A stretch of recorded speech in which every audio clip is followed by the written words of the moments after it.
Speaking of foolish and full of dum-dums, ladies and gentlemen, couple of some good news today. Some well, not I should caveat that. Obviously, it's not good news for Republicans, if I may. In this particular situation, let me see if let's see. Because this was rough numbers. For the all right,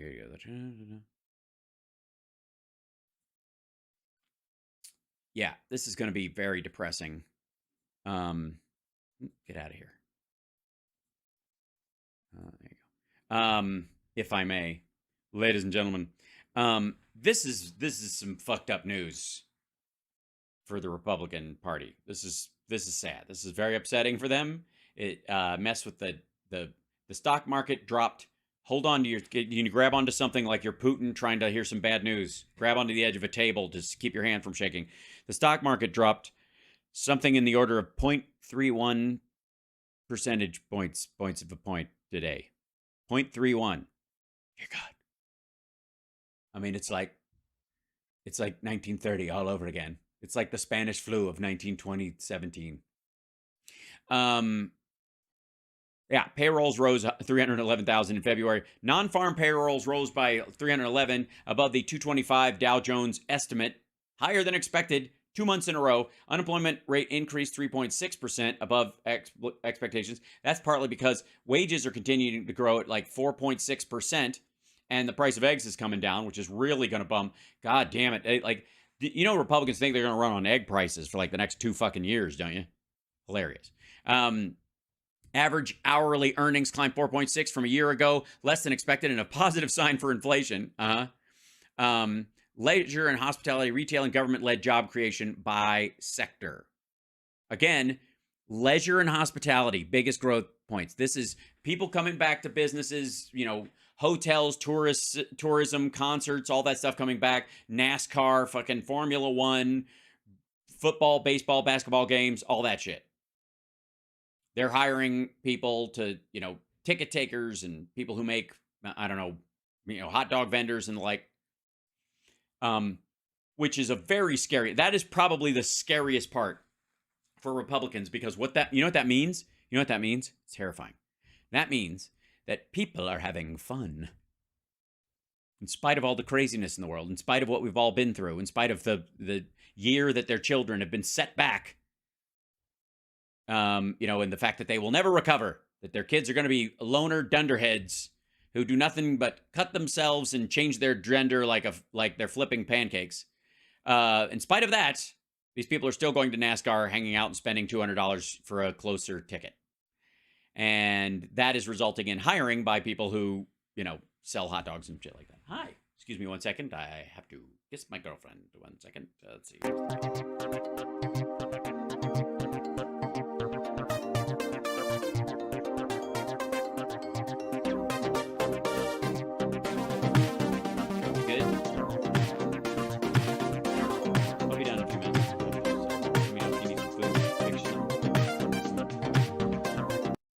Working out dinner. You got to work out dinner.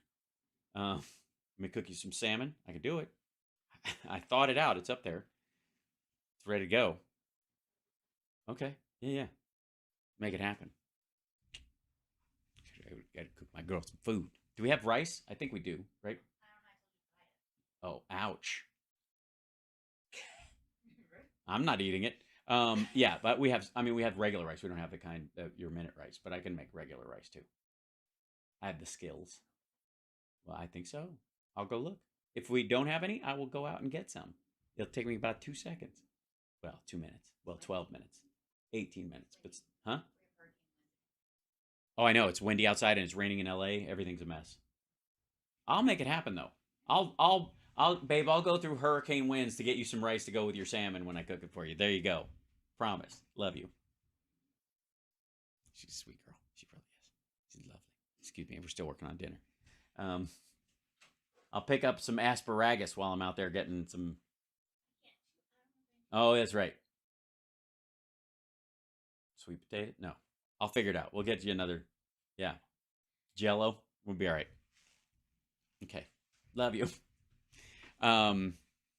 See what I mean? Like Summer and I have gone to like 3 concerts. Are we going tonight? Okay. Or tomorrow. Tomorrow maybe? Yeah, but ultimately I'm early the next day. It doesn't bother me. Okay. Yeah, yeah. I mean, floor is fine. We just go down and wander around. Yeah. Okay. And either we can go tonight or tomorrow. Either one works. Okay. All right.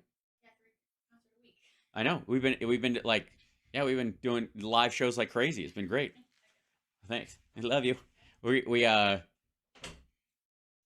I even got to go backstage where Elvis Presley argued with Tom Hanks.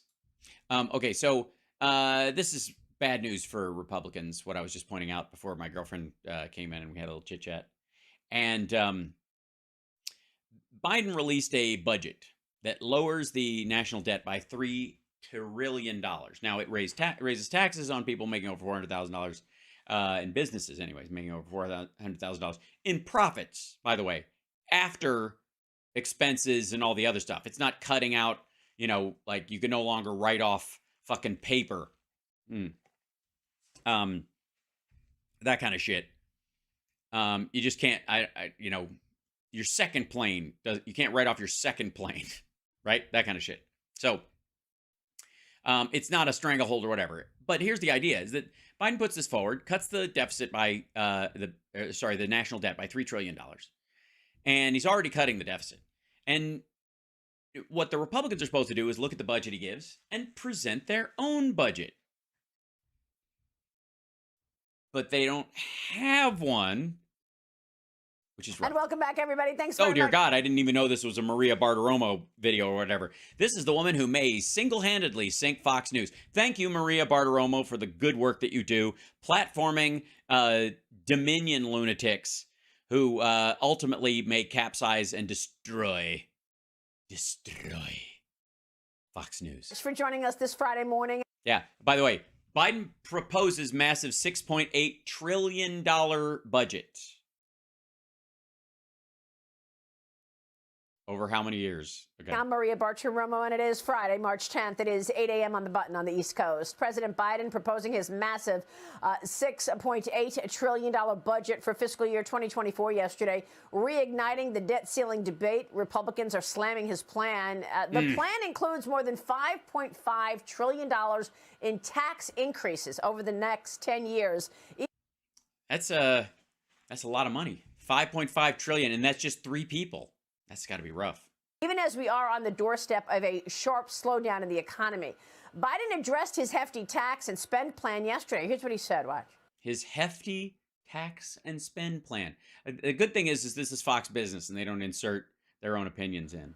The Speaker of the House he's a very conservative guy, and he has even more conservative group with him. I said, I'm going to introduce my budget on the 9th of March. You introduce yours, and we'll sit down and we'll go line by line. And we'll go through it. We'll see what we can agree on and what we disagree on, and then fight it out in the Congress. I'm ready to meet with the Speaker anytime, tomorrow, if he has his budget. Joining me right.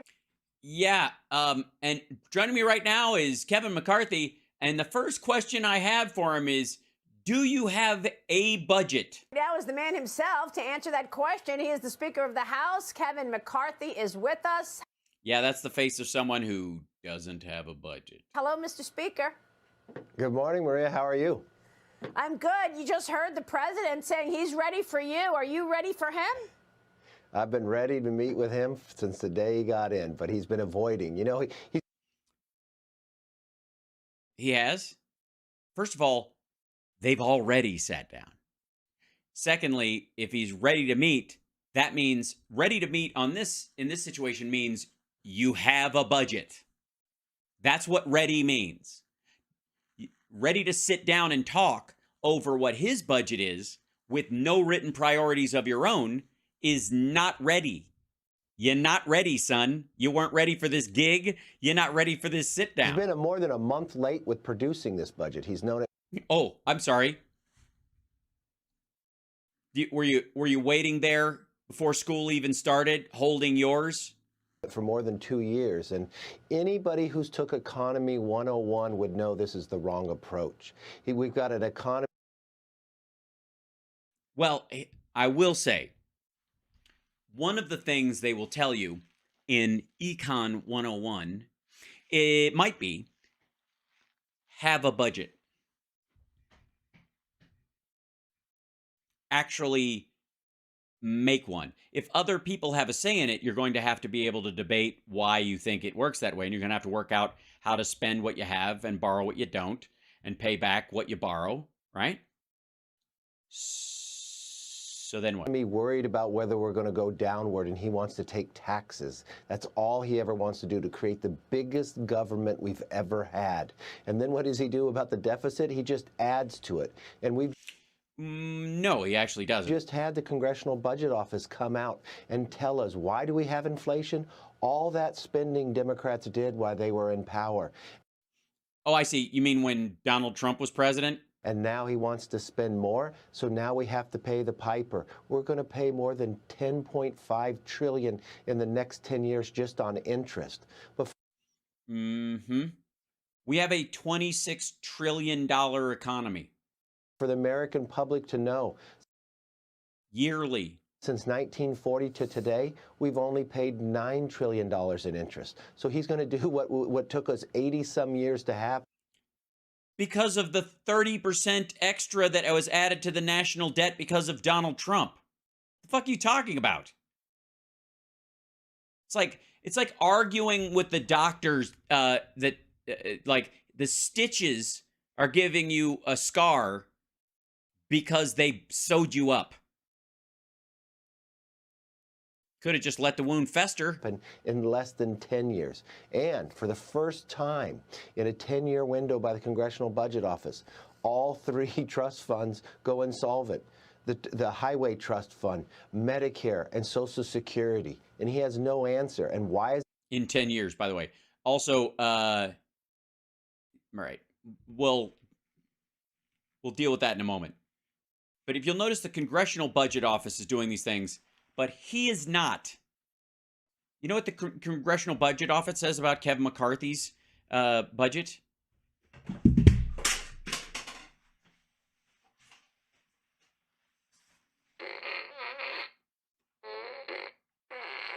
Nothing. There is nothing to say. Going insolvent because they raided it when they did Obamacare. They raided it when they passed their last big all-Democrat bill, their Did they? American Rescue. They continue. The American Rescue. By the way, is this early for him? Or does he just start drinking at 7 a.m.? To have the worst policies for this country. It's to take more and make government bigger. Well, it doesn't appear that the president... That you have a budget. ...is really looking at your efforts to rein in spending as... His efforts? What efforts would that be? Because I will say that, again, there is no effort put into a budget. As realistic. I mean, let's face it, Speaker McCarthy, the spending in the next year would stretch to $6.9 trillion. That's about $2.5 trillion above pre-pandemic levels, or 50. Oh, so at current rates. Oh, see, you shouldn't have done that, Maria. See, what you did was you recognized that the budget that, the cost of living increases and, and elements caused by inflation, which a lot of it is rescinding, the factors in that actually make the budget higher than Biden's proposal, meaning that the proposal for the first year that he's putting forward is lower than the expenditures expected. He shaved $100 million worth of costs out of government. And the guy complaining is a dude who doesn't have a fucking budget. Remember, this was Biden's first year, $6.8 trillion. It's huge, she said. But the spending already is going to be 6.9 because there's rollover costs and shit and increases and, in people's, in standard of living and inflation and that, and they're saving money where they can and drawing it back down. 5%. What are your thoughts? Is this going to pass? For the record, nobody gives a shit about his thoughts. What is your bill? No, What is I your don't believe plan? I don't even believe the Democrats would support this. Because why? What has American public learned? All this Democrat spending has brought us inflation, has No. But keep pretending COVID never happened. brought us problems with them attacking energy. We have higher energy costs. It costs more than $1 a gallon from when he took office.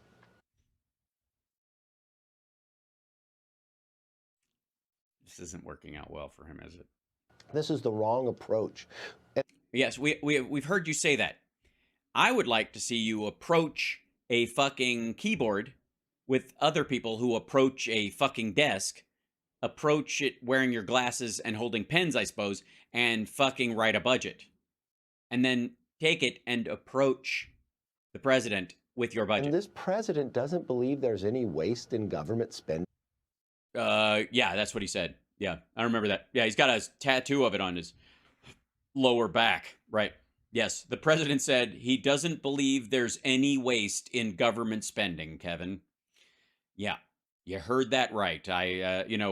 Shit, I can't turn on the television without seeing an ad with that exact quote. With that $1.7 trillion omnibus bill they passed in the middle of the night? Yeah, it was passed. Yeah, it was. Bipartisan in the Senate, too. There is a lot of place that we can streamline. By the way, why was it passed in the middle of the night? Oh, I know. So that the Republicans that voted for it could, work on their argument the next day and be on Fox News or Fox and Friends or any of these other places to push back against why they voted for it, or just hide because the vote went through in the middle of the night, so people didn't watch it live on C-SPAN and start getting all mad and writing. In government. And remember, where does... Yeah, there you go. See this one right here? This is what he's talking about. In the next year, we're talking about past 2023. That's the 6.8. His budget makes it 6.4. Government... Yeah, it's 6.9 is what we're spending this year already. Biden has cut it to 6.4 and then to 6.8. Get their money from the hardworking taxpayer. They take it from them. No, they're not taking it from the hardworking taxpayer. They're trying to take it from the people who make it on like investment and the sit back, the fishing taxpayer. Yeah. Well, I mean, you say that, the three major issues, Medicare, Medicaid, Social Security, I mean, yeah, they are issues. There's no plan here for Social Security at all, right? The Republicans have said they want to try to fix it. Yeah, they want to fix it, right? They want to fix it, guys. They want to fix it. Like old Yeller was fixed. It means retirees inch another year toward a looming 20% across the board cut. If nothing is done, it will go insolvent, right? Social Security? Yes, those on Social Security will get a cut if you follow what... By the way, those are still the same numbers from before the size of the millennials was factored in. The president is doing. He's attacking Social Security by doing nothing about it. We want to cut it, and therefore we're trying to help it. But what else does he do to attack the American public? Gosh, I don't know.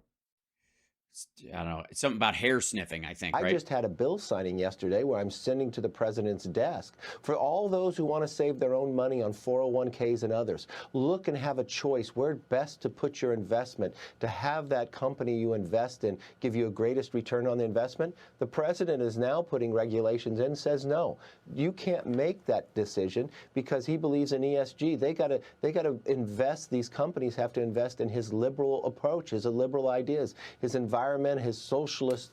All right, by the way, what?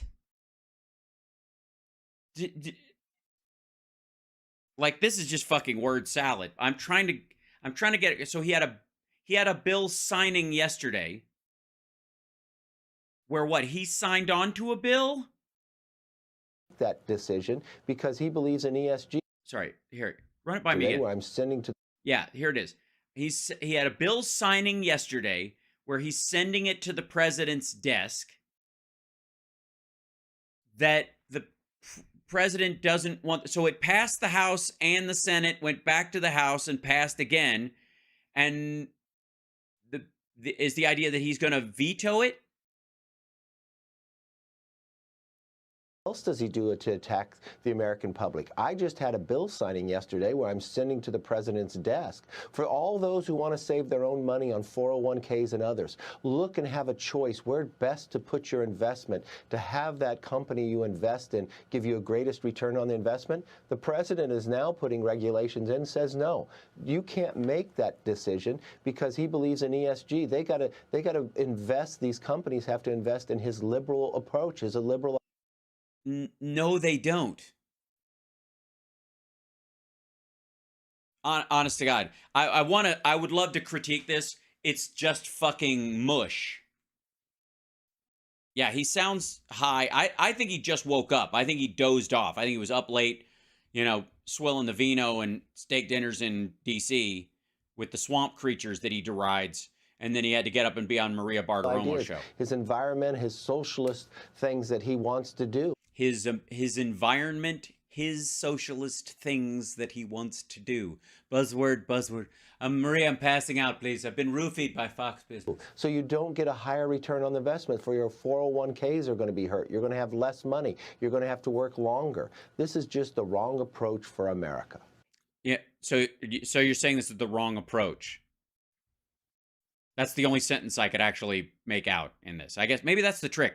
Maybe I don't know propaganda that well. Maybe I'm just not good at this game. Maybe that's the trick. What you do is you blather on and you say literal gibberish so that the only sentence that you say is your catchphrase, and therefore that it's like the human mind is just wanting to find in pattern recognition, find any meaning whatsoever, and so they cling like a starving person to this one sentence that actually has functional structure. Yeah, talk to us about that. What do you mean, yeah? Because you signed that bill that essentially kills the Biden ESG investment rule. You also unveiled H.R. 1, the low. Speaker McCarthy signs bill killing Biden's ESG investment rule, or so you say.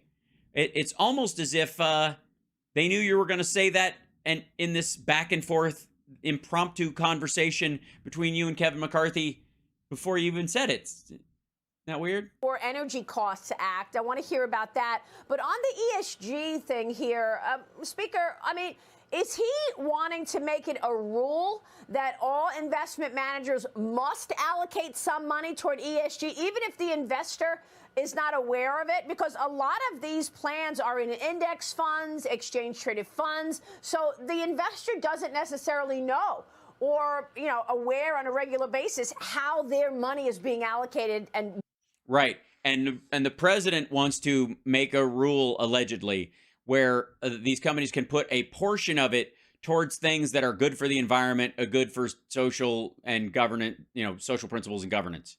Like that they're for companies that are trying to make a positive difference in the world. We haven't heard how he is doing this, but okay. What it's being allocated toward. Yeah, that's already true. You're exactly correct. And remember, yes, you're exactly correct, Maria. Right now, most people in their, in their investment and retirement union, especially, or business accounts, they don't know exactly what's all in each index account unless they, I guess, ask.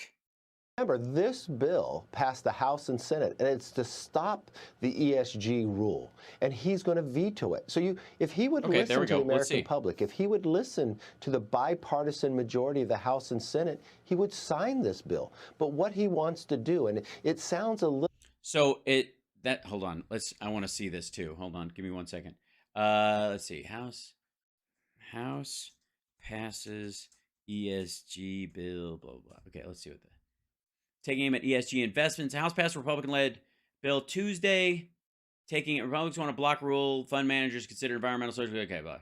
That's a fucking Wall Street Journal. I have to have an account for that. That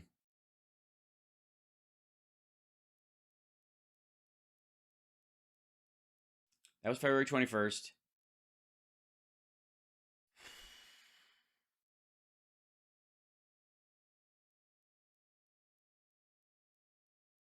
Senate overturns federal rule on ESG investment. Biden vows to veto. This is the question. This is what he's talking about.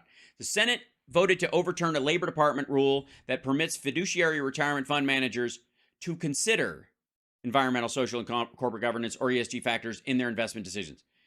a rule that permits them to. Does that sound to you like forces them to guarantee a certain amount of it goes to those priorities? Fund managers were, let's see, President Joe Biden, because they, in many ways, they would have to be given the right to do it because it may not have the highest return materially, but it might say, I don't know, if you live longer, you might have better air to breathe, that kind of idea.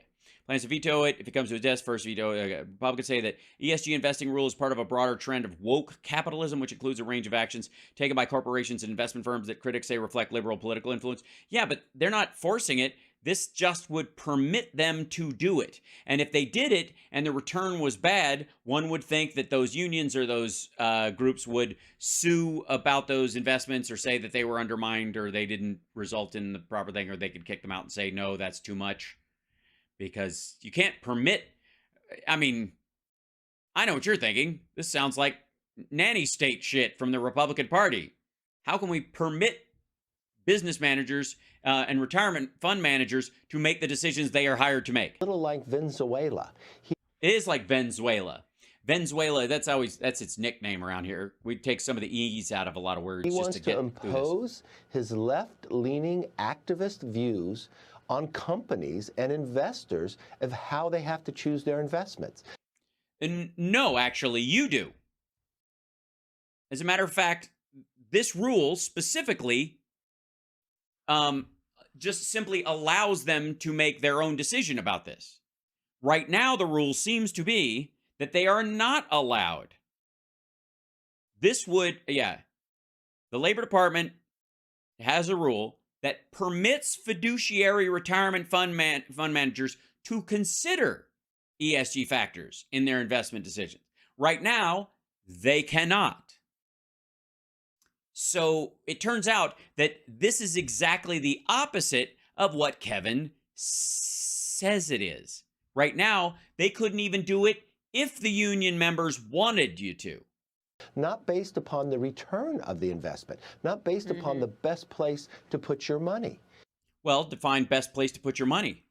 If the cash and return on investment is high, but the environmental or safety and security aspects of it are better than long term for, say, your fucking grandkids, maybe that means more to you.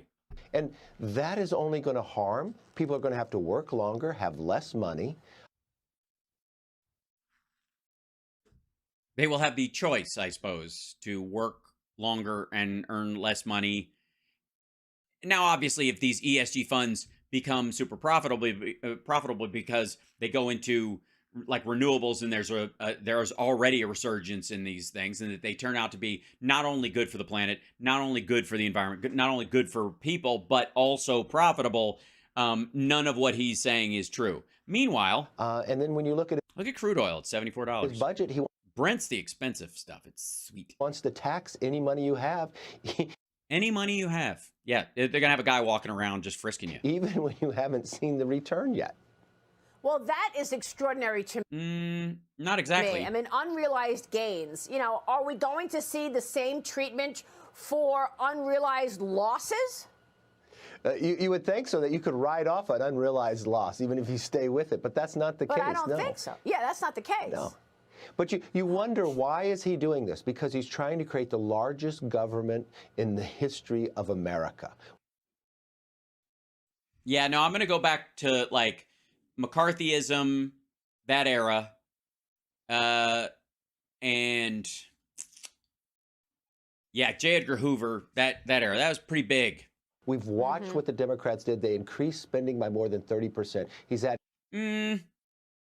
Did they? It's $6 trillion already. That put us, what did it bring us? It brought us inflation. No, it didn't. COVID did. It brought... It's a supply shock. It's not monetary inflation. You can't patch a $20 trillion hole with $6 trillion. By the way, if you don't want me to keep saying this, then you should have Donald Trump stop saying that China owes the world $60 trillion. Financial crisis. We now have debt equal to GDP of 120%. We haven't seen this since World War II. Right, but we are in a war and we just came out of a pandemic. This isn't normal. we're still fixing things caused by this. A lot of dead people, Kev. But if you look on the other end about revenues, we're at 20% of GDP. A 50-year average of revenues would be a 17%. We've only seen this 20% in 1944 and 2000. So what you've got more money at any time coming into America, into government, but he's spending so much more. That's the problem. It's not a revenue problem. It's a spending problem. So if he... Right. That said, jobs are still going up. And we're nearly at 100% employment. Anybody who wants a job has got a job. Some of them have two. And not because they have to. He would sit down and actually look at where to spend money, eliminate the waste, and where... Here's a good idea. Why don't you show them where to spend money by coming up with a fucking budget? To make the investments, we would be stronger. And that's what ESG also does. It harms companies from making investments in R&D, which means we will fall back behind China. Why? Because you only do R&D on things that are bad for the environment, social cohesion, and good governance? What? Based upon his socialist policies. Okay, again, socialism, just a buzzword. There's no socialism in any of this. Congressman, what do you want to say about where we are right now? I mean, look. How about this? What do you want to do about where we are right now? How about this? Make a fucking budget. Look at this market. We're down another 100 today. Down out of 32,165, we're down 94 point. Oh my God. 500 yesterday. People are worried about this Silicon Valley Bank headquarters. Are we? In California, plummeting. You've got now two. We're worried. Are you guys worried? I mean, I'm worried. I feel like I should. I wasn't worried before, but now I feel like now I have a responsibility. It's my fiduciary duty to worry about Silicon Valley Bank, a private bank for angel investors of apps that go nowhere, that was largely drunk on crypto. That people are worried about. You have the Silvergate Capital abrupt shutdown. You've got Silicon Valley Bank financial groups hasty fundraising, sending all bank stocks lower. We're worried.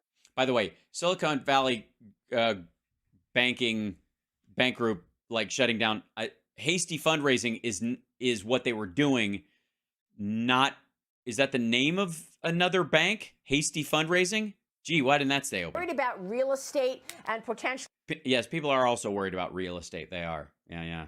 Mowing the lawn, taking the garbage out. A problem there. And now you've got the debt ceiling debate. What's your timing in terms of raising the debt ceiling and getting some kind of an agreement? Will you raise the debt ceiling even without getting a commitment from the Democrats and the president to rein in spending? We cannot raise the debt ceiling without coming to an agreement. The American public... Well, that's technically true. But the agreement isn't that we agree with you and that we're going to hold fucking Social Security hostage, dum-dum. Understands that more than 74% believe that. We're at a... Believe what? Yes, most people, it's a crazy thought, but most people, Kev, most people in the country think that because it takes a majority to pass it, you're going to have to come to an agreement. It's the nature of that agreement and what it entails besides you blowing yourself. Because so far, tipping point with our debt. So this is an opportunity that we all can come together. I've asked to sit down with the president from the first day I became speaker to start. Yeah, and you still don't have your budget. Talking about this. Because, look, and he's already met with, he's had a sit down with Biden. Your viewers are some of the smartest viewers on television. That's only, I mean, I don't watch all the time, though. You can't count on me, man. They understand what a debt ceiling is. It's like giving a kid a credit card, is that what it's like? A credit card to your kids, and they charged it all the way up. So you know you have to pay it. But no, it's actually a lot more akin to you have a mortgage. You've got your kind of, set budget for the year, and then a hurricane hits the house and takes the fucking roof off, and you have to borrow money to fix the roof, and then pay that cost. And you're like, nope. We've got the mortgage is as big as we can handle. We can't fix the roof. But you don't continue that same behavior. You find a new path of how you spend your money. Well, that would be in a budget then, wouldn't it? And I want to sit down with the president. But without a budget. Be responsible. and crib off of his budget. Sensible of what we Yeah, but not write any of it down. do, but we've got to change our spending to put us in a path to balance. Oh yes, so you a balanced budget then. You're interested in a balanced budget. How about a budget and then you can balance it later? Well, you think you're going to have that meeting soon? Yeah, he'll have it as soon as he has his budget, and Well, he finally did his budget more than a month delayed, so I think it's time we can sit down now. Okay. okay. Where's your budget? Let me get your take on the border, because Republicans are calling for Is your budget at the border? the U.S. military to step in here, stopping the Mexican cartels entirely. The president of Mexico is By the way, that's not about the border. That's international foreign policy towards another country. Using the military to bomb cartels in Mexico is not a border issue. responding, though. He says that he will not permit any foreign government in Mexico's territory. Mexico does not take orders from America. President Obrador also claiming that fentanyl is a U.S. problem. Your thoughts? Well, we don't have operational control of By the way, Trump likes him. our border, and again, Obrador, remember he's talked about that a lot. this is because of this administration. It's the role of what this president has done. He has The role of what this president has done. Fuck, man, these like words that are supposed to mean something put in order to try and feign meaning when you're just exhausted on a Sunday turned morning. over our border to these cartels. Oh, he did? Is it like Lend-Lease or? In Tucson, 71% of everybody who crosses is a single male. And you know what? Everyone who crosses. And they can't find love? I mean, at some point we're going to have to ask the really tough questions about what the fuck is going on with Grindr in Tucson. Is wearing the same uniform, a camouflaged outfit provided by the Sinaloas. And it's our largest getaways. And they're bringing fentanyl that's Wait, they're crossing the desert in camo, green camo? Oh boy. the #1 killer of Americans between the ages of 18 and 45. Besides 45. This is our problem, and we cannot allow it to go on. We just had Americans killed. We've watched what's happening to our streets, and now every city in America is a border city. And fentanyl Again, that's a gibberish statement. That's one of their sales points. Every city in America is a border city. That's the idea. No, it isn't. starts in China. That's where the phone call from the president should go directly to President Xi and said, stop sending the chemicals. And No, a lot of the chemicals the cartels are using come from Arizona, these where I believe, Tucson's in Arizona. cartels are making billions of dollars of what's happening by human trafficking. And I know that the Border Patrol Chief, Raul Ortiz, is set to testify at the Homeland Security Committee hearing in McAllen, Texas next week. It's the latest of these hearings at the border. How are they going, and what has been the accomplishment from taking these hearings to the border? Yeah. Have you asked those guys why they stopped enforcing the border? Well, you know, there's another one coming up with Homeland, and Democrats are actually going, so they can no longer ignore the problem. This is what we want to make happen. The Democrats have been trying to ignore the problem they created on the border. America knows it, and for us to solve it, we're going to have to work together to make it happen. Again, people agree that we're going to have to agree to make an agreement. I'm fucking exhausted after watching that. I felt like did he just wake up and do that show? And he's like, I got 5. As long as I say these 5 words in sort of basic order, it'll be fine. I mean, it's Maria Bartiromo. She's going to lose her job at Fox. They're going to throw her at the fucking wolves anyways. Jesus Christ. You think that banker at JP Morgan has problems? Shit. A reminder, he has no budget. He has none. A reminder that Glenn Beck, if he wanted to, if he so chose, his mission, if he chose to accept it, would be to put a video together that explains how everything he said was true in the video that got taken down on Facebook, and present it to Facebook and say, here's our case. We made this. We're posting it online. You guys should be aware of this, and you can push back on it if you want to, but we've got you. And he won't, because Tucker Carlson won't give him the footage, and if he did, he would find out that he had been bullshitted, and there you go. And then, of course, I guess, what was our other... Oh, yes, that... yeah, Clayton Morris and his pedophile buddy, Scott Ritter, are just getting, you could tell they're exhausted from being wrong. It's a good time. It's fun. By the way, talking about good time, how about fun?